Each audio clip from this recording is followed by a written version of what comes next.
दिल्ली से ऑस्ट्रेलिया जाने वाला विमान उड़ान भर चुका। नंदिता का यह पहला विदेश सफर था, वो भी अकेले। खिड़की से बाहर देखते हुए नंदिता ने विशाल महासागर को छोटा होते हुए देखा। एक ऊंचाई पर जाने के बाद हर चीज छोटी होती दिखाई दी, चाहे वो ऊंचाई आसमान की हो या फिर जीवन की।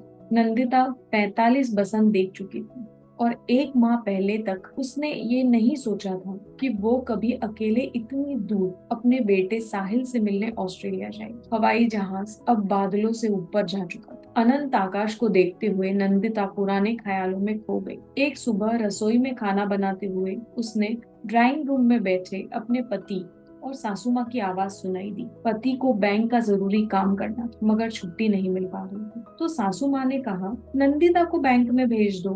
तब जोर से दोनों की हंसने की आवाज आई और अमृत ने कहा, नंदिता के बस की बात नहीं है बैंक जाना, वो तो एटीएम से पैसे तक नहीं निकाल सकती। यह बात नंदिता को बहुत चुभ गई, मगर उसने कभी अपना पक्ष रखना नहीं सीखा, तो वो चुप रही। उसे पता था कि अमृत और सासू माँ उससे बहुत प्यार करती हैं, मगर उसे एक घरेलू औरत से ज्यादा कुछ नहीं समझती। थोड़ी देर बाद जब खाने की टेबल पर तीनों बैठे थे, तो परेशान अमृत ने नंदिता से कहा, नंदिता मुझे पता है तुम बैंक का कामकाज नहीं जानती, मगर आज मुझे बहुत ज्यादा काम है। क्या तुम बैंक जाकर मेरा काम कर दोगी?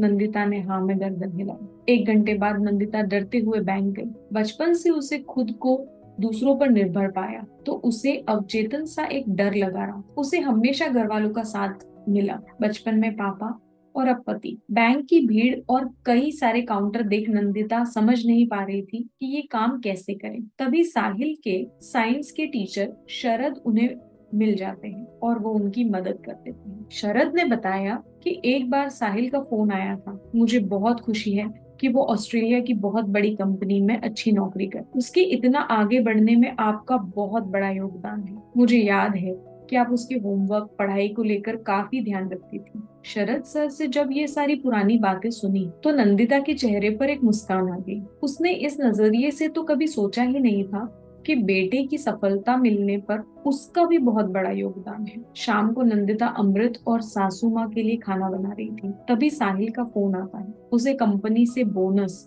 और माता पिता को 15 दिन ऑस्ट्रेलिया घूमने का ऑफर मिला था। सभी बहुत खुश थे, मगर अमृत को ऑफिस का ढेर सारा काम था, तो उसने घूमने का प्रस्ताव रद्द कर दिया। इस पर साहिल ने सुझाव दिया कि मम्मी आप क्यों ना अकेली यहाँ पर आ जाएं। यह सुनकर सभी शॉक में चले गए, क्योंकि नंदिता कभी भी अकेले बाजार तक नहीं गई, ऑस्ट्रेलिया कैसे जाएगी। मगर साहिल ने नंदिता को हौसला दिया और याद दिलाया कि बचपन में उसकी हर समस्या उसकी सुपर मॉम चुटकी में हल कर देती। इन्हीं सब विचारों में डूबी नंदिता हवाई जहाज की खिड़की से विशाल महासागर को देखती हुई ऑस्ट्रेलिया की धरती पर पहुंच जाती है। अगले 15 दिन नंदिता के जीवन के अनमोल पल थे। साहिल उसे रोजाना कहीं घुमाता, दिन में वो खुद अकेली शहर घूमने निकल जाती। बेटे ने उसे हौसला दिया कि वो सब कुछ कर सकती है, बस अपने मन से उस डर को भगाना जरूरी। यूट्यूब से उन्होंने काम चलाओ इंग्लिश बोलना भी सीख लिया था। 15 दिन में नंदिता ने अपने अंदर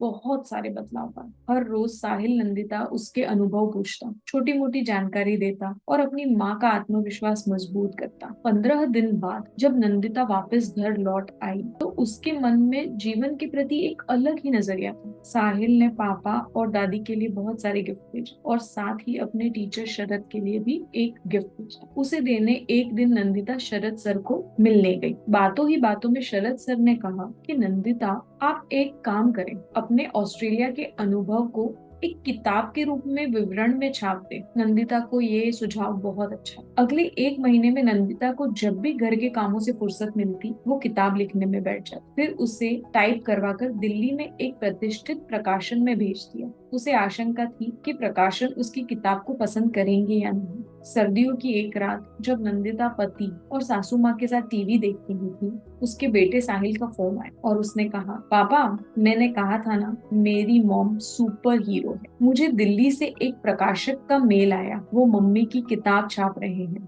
पहला संस्करण ही 50,000 प्रतियों का छप रहा। इससे ज्यादा खुशी की बात क्या हो सकती है। साहिल की खुशखबरी ने घर का माहौल खुशियों से भर दिया। सासू माँ ने उसे गले से लगा लिया। नंदिता किताब प्रकाशित होने से ज्यादा इस बात के लिए खुश थी कि उसके अंदर के व्यक्तित्व को अब घर वालों ने भी स्वीकार किया। सबसे खास बात तो यह थी कि वो खुद अपनी प्रतिभा से इतने सालों तक अनजान रही। इस बात पर उसे हैरानी भी हो रही थी, मगर अब वो खुद को एक मजबूत महिला स्वीकार कर चुकी थी। नंदिता की तरह भारत की बहुत सारी महिलाएं हैं जो बहुत ही ज्यादा टैलेंटेड हैं, लेकिन घर के कामों और बच्चों में वो इतना उलझ जाती हैं कि वो अपने टैलेंट को पीछे छोड़ देती हैं और भूल जाती हैं अपनी खुद की प्रतिभा को, और भूल जाती है ये कि वो खुद क्या है। मैं आशा करती हूँ कि मेरी इस कहानी से भारत की हर एक महिला को एक नई प्रेरणा मिली होगी। इसी के साथ मैं इस कहानी का अंत करती हूँ। इस तरह की कहानियां सुनने के लिए मेरे चैनल को लाइक, शेयर और सब्सक्राइब करना ना भूलें। धन्यवाद।